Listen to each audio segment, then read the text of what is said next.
قربانی پیش کر کے پورے نبیوں کی محنت کو بچایا، جس نے آدمیت کو سلامت رکھا، جس نے انسانوں کو پروان چڑھایا، جس نے انسانوں میں انسانیت سکھائی، اس ذات کا نام صرف امام حسین علیہ السلام ہے۔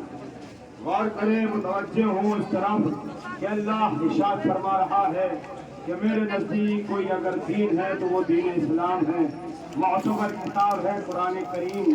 پروردگار عالم نے دین کے بارے میں ارشاد فرمایا، آپ لوگوں نے دین کے بارے میں سمجھا۔ پوری دنیا کو چیلنج کرتے ہوئے یہ تنبہ کی سرزمین سے محمد غفران نقوی ایک جملہ کہتا ہے، اگر امن و شانتی و سکون چاہیے ہے تو دین اسلام میں جا کر دیکھو تو آپ کو احساس ہوگا کہ سکون کسے کہتے ہیں، امن کسے کہتے ہیں، شانتی کسے کہتے ہیں۔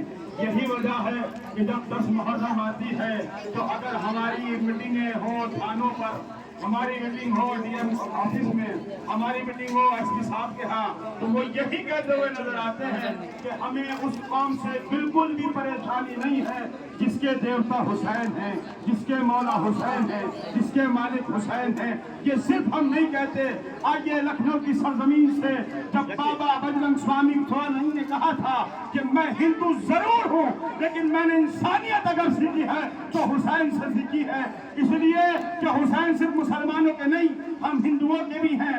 یہیں تک نہیں، جب بابا رام دیو نے اپنا سفر کربلا معلیٰ کا کیا تو وہ پہنچنے کے بعد کہتے ہیں تو ان کے باڈی گارڈ ان کے ساتھ میں تھے، ان سے کہا گیا کہ اپنے باڈی گارڈ کو، اپنے تمام ان افراد کو یہی روک دیجئے۔ انہوں نے کہا میں نے کب کہا کہ انہیں میرے ساتھ بھیجو؟ کہا اس لیے انہوں نے پوچھا کوئی تکلیف تو نہیں ہے؟ ایک مرتبہ بابا رام دیو نے کہا کہ سنیے، میں اس کی بارگاہ میں جا رہا ہوں جو تکلیفوں کا مشکل کشا ہے، جو حلال مشکلات ہے، جو پروردگار کے نواز نبی کے نواسا ہے، جو علی کا بیٹا ہے، جو عباس کا بھائی ہے، جو زینب کی آس ہے، جو حسن کا بھائی ہے۔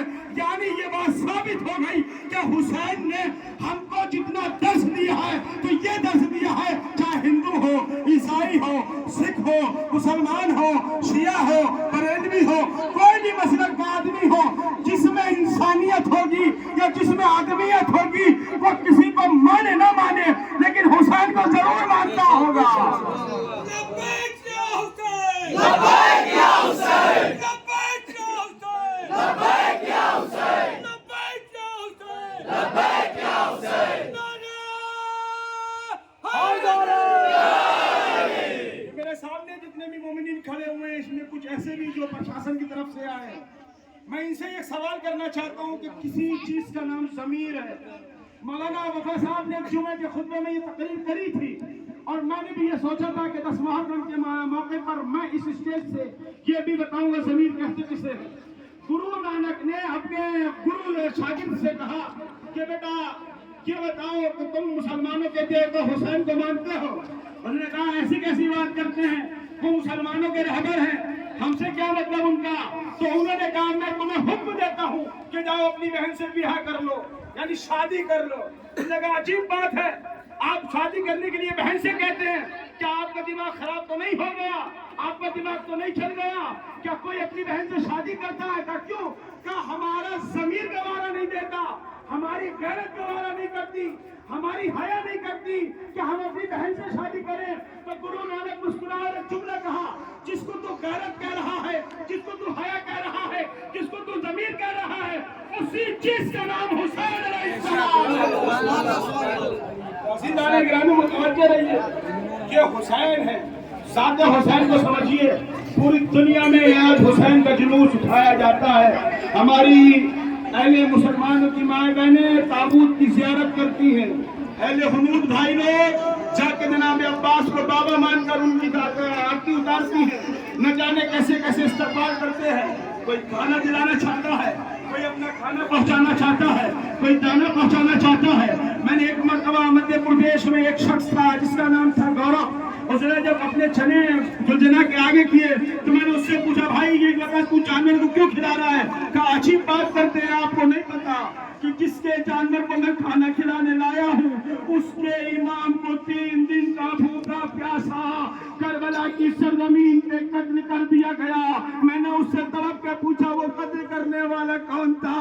وہ رو کے کہتا ہاں مسلمان یزید بادشاہ تھا، اس نے سب کو اکٹھا کیا اور کہا یہ باغی ہے، اس کو قتل کر دیا جائے۔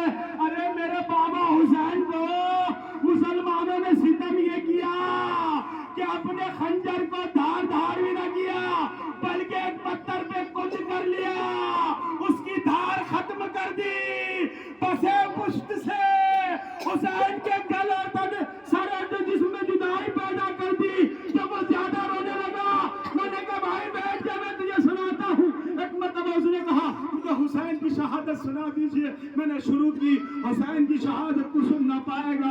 میں شروع ہوا، میں نے کہا حسین اس پیاسے کا نام ہے جس نے اپنی بہنوں کی چادر دے دی، جس نے اپنی بیٹیوں کو قربان کر دیا، جس نے اپنے گھر والوں کو لٹا دیا، جو بھوکا ہو کے پیاسا رہ کے قتل کر دیا گیا۔ ایک مرتبہ وہ کہتا ہے کوئی ایسا جملہ بتا دو جس سے میرا کلیجہ پھٹ جائے۔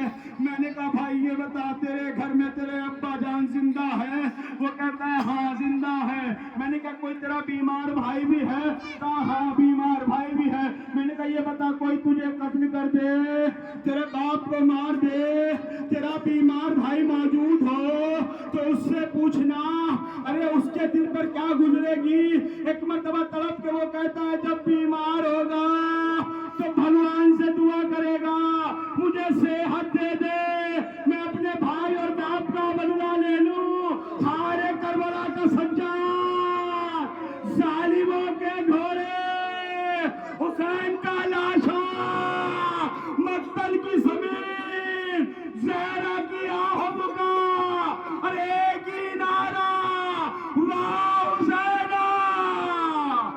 ہاں دادارو بس ایک روایت ختم کر دیا۔ مورخ لکھتے ہیں کہ کربلا میں حسین پر ظلم بہت ہوئے، لیکن یہ ظلم بڑا عظیم ہے۔ جب مولا کا رہبر مولا کو اپنی زین سے زمین کی طرف لانے لگا، ایک مرتبہ اس نے اپنے پیروں کو پھیلا دیا۔ حسین نے یہ منظر دیکھا، ایک مرتبہ رونے لگے اور کہا اے اسپِ باوفا، کتنا رحم ہے تیرے اندر، تو ایک ایسا جانور ہے جو اپنے ایمان کا مرتبہ سمجھتا ہے۔ اے اسپِ باوفا، تو نے حسین کے نیچے آنے کے لیے اپنے پیروں کو پھیلا دیا اس لیے کہ تیرے مولا کو کوئی اذیت نہ ہو۔ ہارے شبر ملعون، جب زہرا کا جانی زین سے زمین پر آیا، اللہ اکبر، قیامت گزر گئی۔ حسین کا جنازہ نہ زمین پر ہے نہ آسمان پر ہے، بلکہ تیروں پر معلق ہے۔ علامہ کفایت حسین صاحب ایک جملہ کہتے ہیں، ارے حسین کا جنازہ تیروں پر معلق تھا۔ جب حسین نے تیروں کے آسمان سے زمین کربلا کی طرف جھک کر دیکھا تو ایک اجڑی ہوئی ماں اپنے ابا کے دامن سے مقتل صاف کر رہی ہے، آواز دے رہی ہے آجا میرے لال حسین آجا، میں نے تیرا مقتل اپنے دامن سے صاف کر دیا۔ عجب نہیں حسین کے اماں، ارے میرا شہید ہونا تو وجہ ہے، میرے بعد یہ میری بہن زینب ہوگی۔ اماں جیسے آپ میرے ساتھ تھی، میری بہن کے ساتھ بھی رہیے گا۔ واہ مصیبت، واہ زینب، ماتم حسین۔